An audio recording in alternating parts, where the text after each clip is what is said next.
يا معاشر المسلمين وزمرة المؤمنين رحمكم الله، اعلموا أن يومكم هذا يوم العيد الأضحى ويوم السرور ويوم المغفور، أحل الله لكم فيه الطعام وحرم عليكم فيه الصيام. إذا صعد الخطيب على المنبر أنصتوا واسمعوا وأطيعوا رحمكم الله، أنصتوا واسمعوا وأطيعوا رحمكم الله، أنصتوا لعلكم ترحمون.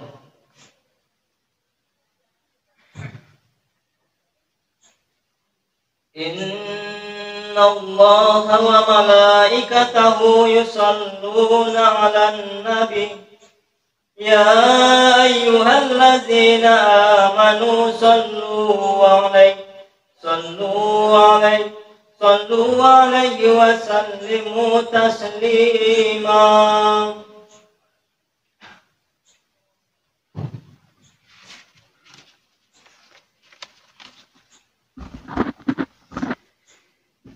Bismillahirrahmanirrahim. Assalamualaikum warahmatullahi wabarakatuh.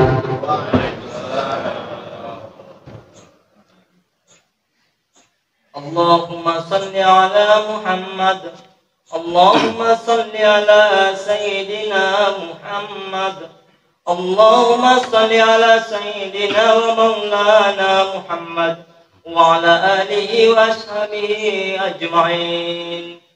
Allahumma qawil islam minal muslimina wal muslimat wal mu'minina wal mu'minat al ahya'i minhum wal amwat wa yasirhum ala iqamaddin. Rabbi khtim lana ya rabbal alamin birahmatika ya arhamar rahimin. Allahu akbar, Allahu akbar, Allahu akbar, Allahu akbar, Allahu akbar, Allahu akbar, Allahu akbar, Allahu akbar, Allahu akbar, Allahu akbar kabira walhamdulillahi katsira wa subhanallahi bukratan wa asila. La ilaha illallah wallahu akbar, Allahu akbar walillahil hamd. Alhamdulillahilladzi ja'ala lil muslimina 'idal fitri ba'da syiyami ramadan wa 'idal adha ba'da yaumi arafah. Asyhadu an la ilaha illallah wahdahu la syarika lah wa asyhadu anna Muhammadan abduhu wa rasuluh.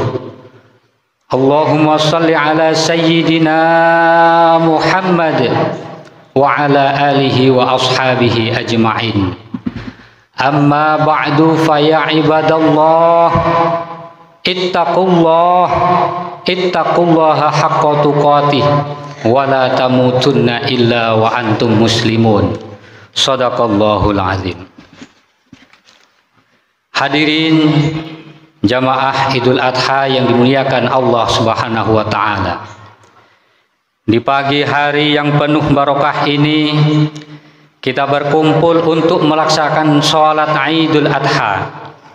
Baru saja kita laksanakan rukuk dan sujud sebagai manifestasi perasaan takwa kita kepada Allah Subhanahu wa taala.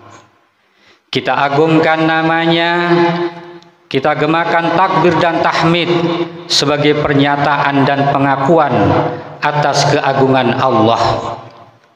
Takbir yang kita ucapkan bukanlah sekedar gerak bibir tanpa arti, tetapi merupakan pengakuan dalam hati, menyentuh dan menggetarkan relung-relung jiwa manusia yang beriman. Allah Maha Besar, Allah Maha Agung. Tiada yang patut disembah kecuali Allah Subhanahu wa taala. Oleh karena itu, melalui mimbar yang mulia ini, saya mengajak kepada kita semuanya, terkhusus kepada diri saya sendiri, marilah kita tundukkan kepala dan jiwa kita di hadapan Allah yang Maha Besar. Campakkan jauh-jauh sifat keangkuhan dan kecongkaan yang dapat menjauhkan kita dari rahmat Allah Subhanahu wa ta'ala. Sebab apapun kebesaran yang kita sandang, jadi nenek mama, jadi profesor, jadi ustadz, jadi kiai, jadi buya sekalipun, kita kecil di hadapan Allah Subhanahu wa ta'ala. Betapapun perkasanya kita, jadi petinju kelas dunia, kita masih lemah di hadapan Allah yang maha kuat. Betapapun besarnya pengaruh kita di tengah-tengah masyarakat, jadi kepala desa kita, jadi camat, jadi bupati, jadi gubernur, bahkan presiden sekalipun, kita tidak berdaya di dalam genggaman Allah yang maha kuasa atas segala-galanya. Hadirin jamaah Idul Adha yang dimuliakan oleh Allah Subhanahu wa ta'ala. Idul Adha dikenal dengan sebutan Hari Raya Haji, di mana kaum muslimin sedang menunaikan ibadah haji yang utama, yaitu wukuf di Arafah. Mereka semua memakai pakaian serba putih dan tidak berjahit yang disebut dengan pakaian ihram, melambangkan persamaan akidah dan pandangan hidup, mempunyai tatanan nilai persamaan dalam segala segi bidang kehidupan. Tidak dapat dibedakan di antara mereka. Semuanya memiliki niat yang sama-sama mendekatkan diri kepada Allah Subhanahu wa ta'ala. Di samping Idul Adha dinamakan Hari Raya Haji, juga dinamakan Idul Kurban karena merupakan hari raya yang menekankan pada arti berkorban. Kurban itu sendiri artinya dekat, sehingga korban itu ialah menyembelih hewan ternak untuk mendekatkan diri kepada Allah Subhanahu wa ta'ala. Hadirin jamaah Idul Adha yang dimuliakan Allah Subhanahu wa ta'ala. Idul Adha yang kita peringati saat ini juga dinamai Yaumun Nahar, artinya hari menyembelih hewan kurban. Sejarahnya adalah bermula dari ujian paling berat yang menimpa Nabiullah Ibrahim alaihissalam. Disebabkan kesabaran dan ketabahan Ibrahim dalam menghadapi berbagai ujian dan cobaan, Allah memberinya sebuah anugerah, sebuah kehormatan, Khalilullah, kekasih Allah. Setelah titel Al-Khalil disandangnya, malaikat bertanya kepada Allah, "Ya Tuhanku, mengapa engkau menjadikan Ibrahim sebagai kekasihmu, padahal ia disibukkan oleh urusan kekayaannya dan keluarganya?"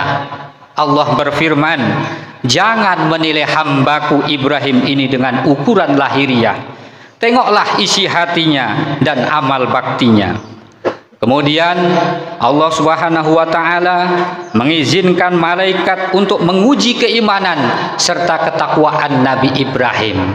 Ternyata kekayaan dan keluarganya sedikit pun tidak melalaikannya ia dalam taatnya kepada Allah Subhanahu wa ta'ala. Hadirin jamaah Idul Adha yang dimuliakan Allah Subhanahu wa ta'ala.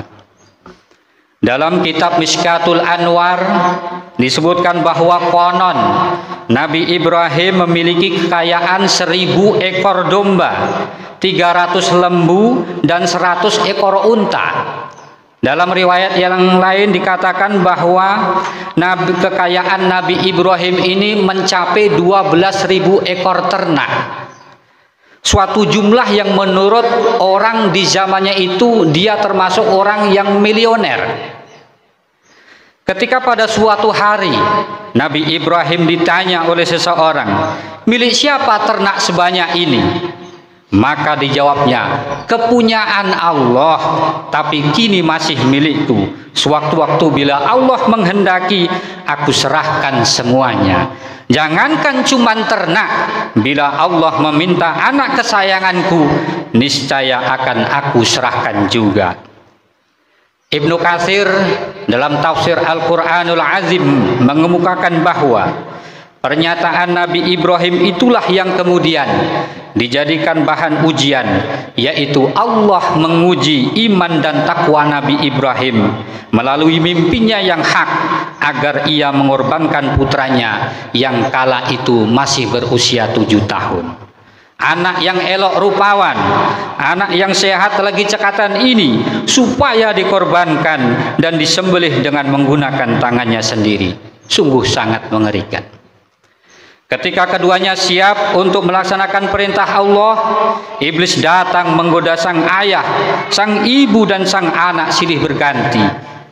Akan tetapi Nabi Ibrahim, Siti Hajar dan Nabi Ismail tidak tergoyah oleh bujuk rayuan iblis yang menggoda agar membatalkan niatnya. Bahkan Siti Hajar pun mengatakan, jika memang benar perintah Allah, aku pun siap untuk disembelih sebagai gantinya Ismail.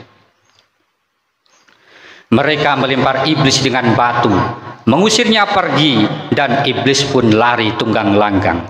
Dan inilah yang kemudian menjadi salah satu rangkaian ibadah haji, yakni melempar jumrah, jumratul ula, wusta, dan aqobah yang berada di Mina. Hadirin jamaah Idul Adha yang dimuliakan Allah Subhanahu wa Ta'ala. Setelah sampai di suatu tempat, dalam keadaan tenang, Ismail berkata kepada ayahnya, "Ayah, kuharap kaki dan tanganku diikat supaya aku tidak dapat bergerak leluasa sehingga menyusahkan ayah. Hadapkan mukaku ke tanah supaya tidak melihatnya, sebab kalau ayah melihat nanti akan merasa kasihan. Lepaskan bajuku agar tidak terkena darah yang nantinya menimbulkan kenangan yang menyedihkan. Asahlah tajam-tajam pisau ayah agar penyembelihan berjalan singkat, sebab sakaratul maut sangat dahsyat sekali. Berikan bajuku kepada ibu untuk kenang-kenangan, serta sampaikan salamku kepadanya supaya dia tetap bersabar. Saya dilindungi Allah Subhanahu wa Ta'ala. Jangan cerita bagaimana ayah mengikat tanganku. Jangan izinkan anak-anak sebayaku datang ke rumah, agar kesedihan ibu tidak terulang kembali. Dan apabila ayah melihat anak-anak sebayaku, janganlah terlampau jauh untuk diperhatikan. Nanti ayah akan bersedih." Nabi Ibrahim menjawab, "Baiklah anakku, Allah Subhanahu wa Ta'ala akan menolongmu." Setelah Ismail, putra tercinta, ditelentangkan di atas buah batu dan pisau pun diletakkan di atas lehernya, Ibrahim pun menyembelih dengan menekan pisau itu kuat-kuat, namun tidak mempan, bahkan tergores pun tidak. Pada saat itu Allah Subhanahu wa Ta'ala membuka dinding yang menghalangi pandangan malaikat di langit dan di bumi. Mereka tunduk dan sujud kepada Allah Subhanahu wa Ta'ala, takjub menyaksikan keduanya. Apa kata Allah? "Lihatlah hambaku itu rela dan senang hati menyembelih anaknya sendiri dengan pisau karena semata-mata untuk memperoleh kerelaanku." Sementara itu Ismail pun berkata, "Ayah, bukalah ikatan kaki dan tanganku agar Allah Subhanahu wa Ta'ala tidak melihatku dalam keadaan terpaksa, dan letakkan pisau itu di leherku supaya malaikat menyaksikan putra Khalilullah Ibrahim taat dan patuh kepada perintahnya." Ibrahim mengabulkannya, lantas membuka ikatan dan menekan pisau itu ke lehernya kuat-kuat, namun lehernya tidak apa-apa. Bahkan bila ditekan, pisau itu berbalik, yang tajam berada di bagian atas. Ibrahim mencoba memotongkan pisau itu ke sebuah batu. Ternyata batu yang keras itu terbelah. Lalu apa kata Ibrahim? "Hai pisau, engkau sanggup membelah batu, tapi kenapa tidak sanggup memotong leher?" kata Ibrahim. Dengan izin Allah Subhanahu wa Ta'ala, pisau itu menjawab, "Anda katakan potonglah, tapi Allah mengatakan jangan potong. Mana mungkin aku memenuhi perintahmu wahai Ibrahim, jika akibatnya akan durhaka kepada Allah Subhanahu wa Ta'ala." Dalam pada itu Allah Subhanahu wa Ta'ala berseru dengan firman-Nya, menyuruh menghentikan perbuatannya, tidak usah diteruskan pengorbanan terhadap anaknya. Allah telah meridhoi ayah dan anak memasrahkan tawakal mereka. Sebagai keimbalan keikhlasan mereka, Allah mencukupkan dengan penyembelihan seekor kambing sebagai korban. Menyaksikan tragedi penyembelihan yang tidak ada bandingannya dalam sejarah umat manusia, malaikat Jibril menyaksikan ketaatan keduanya. Setelah kembali dari surga dengan membawa seekor kibas, kagumlah ia seraya terlontar darinya suatu ungkapan, Allahu Akbar, Allahu Akbar, Allahu Akbar. Nabi Ibrahim menyambutnya, La ilaha illallah wallahu akbar. Lalu disambung oleh Nabi Ismail, Allahu Akbar walillahil hamd. Hadirin jamaah Idul Adha yang dimuliakan Allah Subhanahu wa taala. Inilah sejarah pertamanya korban di hari raya korban yang kita peringati pada pagi hari ini. Allah Maha Pengasih dan Penyayang. Korban yang diperintahkan tidak usah anak kita, cukup binatang ternak, baik kambing, sapi, kerbau maupun lainnya. Sebab Allah tahu kita tidak akan mampu menjalaninya. Jangankan memotong anak kita, memotong sebagian harta kita untuk zakat, untuk menyembelih hewan korban, kita masih terlalu banyak berpikir. Memotong 2,5% dari harta kita untuk berzakat, kita belum mampu menunaikannya. Memotong sedikit waktu kita untuk sholat 5 waktu, kita pun masih keberatan. Menunda sebentar waktu makan kita untuk berpuasa, kita tidak mampu melaksanakannya, dan sebagainya. Begitu banyak dosa dan pelanggaran yang kita lakukan, yang itu menyebabkan kita jauh dari rahmat Allah Subhanahu wa ta'ala. Hadirin jamaah Idul Adha yang dimuliakan Allah Subhanahu wa ta'ala. Hikmah yang dapat diambil dari pelaksanaan sholat Idul Adha ini adalah bahwa hakikat manusia adalah sama, yang membedakan hanyalah takwanya. Dan bagi yang menunaikan ibadah haji pada waktu wukuf di Arafah, memberi gambaran bahwa kelak manusia akan dikumpulkan di padang mahsyar untuk dimintai pertanggungjawaban oleh Allah Subhanahu wa ta'ala. Di samping itu, kesan atau iktibar yang dapat diambil dari peristiwa tersebut adalah, yang pertama, hendaknya kita sebagai orang tua mempunyai upaya yang kuat untuk membentuk anak yang saleh, menciptakan pribadi yang agamis, anak yang berbakti kepada orang tua, lebih-lebih berbakti terhadap Allah dan Rasul-Nya. Yang kedua, perintah dan ketentuan-ketentuan yang telah digariskan oleh Allah Subhanahu wa ta'ala harus kita laksanakan, harus disambut dengan tekad sami'na wa ata'na, karena sesungguhnya ketentuan-ketentuan yang Allah Subhanahu wa ta'ala berikan kepada kita pasti manfaatnya kembali kepada kita sendiri. Hadirin jamaah Idul Adha yang dimuliakan Allah. Iktibar yang ketiga adalah kegigihan syaitan yang terus-menerus mengganggu manusia agar membangkang dari ketentuan Allah Subhanahu wa ta'ala. Syaitan senantiasa terus berusaha menyeret manusia kepada kehancuran dan kegelapan. Maka janganlah mengikuti bujuk rayuan setan, karena sesungguhnya setan adalah musuh yang nyata. Yang keempat, jenis sembelihan berupa bahimah, binatang ternak. Artinya, dengan matinya hewan ternak, kita buang kecongkaan dan kesombongan kita. Hawa nafsu hewan yang ada dalam diri kita harus kita kendalikan. Jangan kita biarkan tumbuh subur dalam hati kita.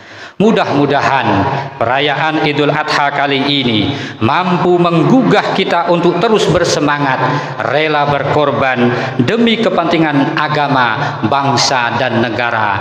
Amin, amin Amin ya rabbal alamin. Bismillahirrahmanirrahim. Inna a'tainakal kautsar fasholli li rabbika wanhar. Inna syani'aka huwal abtar. Barakallahu li wa lakum fil Qur'anil azim wa nafa'ani wa iyyakum bima fihi minal ayati wa dzikril hakim wa taqabbala minni wa minkum tilawatahu innahu huwas samiul alim.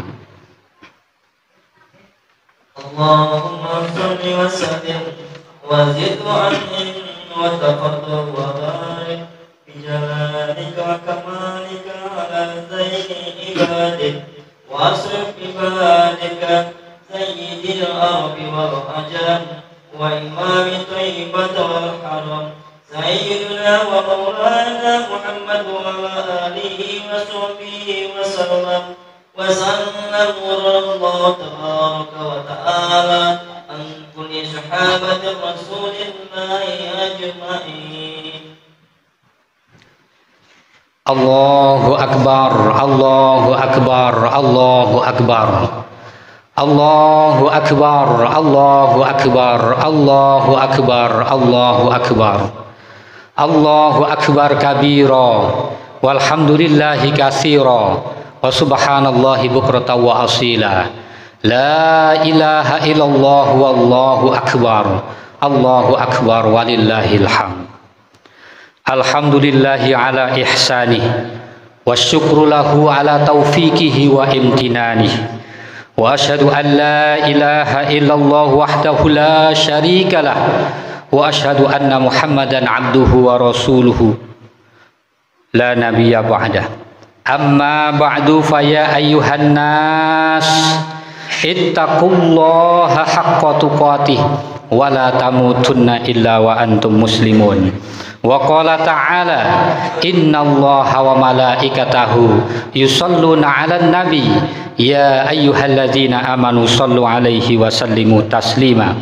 Allahumma sholli ala sayyidina Muhammad wa ala ali sayyidina Muhammad wa ala anbiya'ika wa rusulika wa malaikatil muqarrabin. Allahumma ighfir lil muslimina wal muslimat wal mu'minina wal mu'minat al ahya'i minhum wal amwat bi rahmatika ya arhamar rahimin. Allahumma a'izzal islam wal muslimin wa adhil syirka wal musyrikin wansur ibadaka muwahhidin wansur man nasaraddin wahzul man khadalal muslimin wa dammir a'da'ad-din wa'lu kalimatika ila yaumiddin. Allahumma adfa'annal bala wal waba waz zalazila wal mihan ma zahara minha wa ma batan an baladina Indonesia khassah wa sairil burdanil muslimina ammah ya rabbal alamin. Rabbana zalamna anfusana wa illam taghfir lana wa tarhamna lanakunanna minal khasirin. Rabbana atina fid dunya hasanah wa fil akhirati hasanah wa qina adzaban nar. Ibadallah innallaha ya'muruna bil adli wal ihsan wa ita'i dzil qurba wa yanha 'anil fahsya'i wal munkar wal baghi ya'izukum la'allakum tadhakkarun wadhkurullahal azim yadhkurkum washkuruhu ala ni'amihi yazidkum wala dzikrullahi akbar.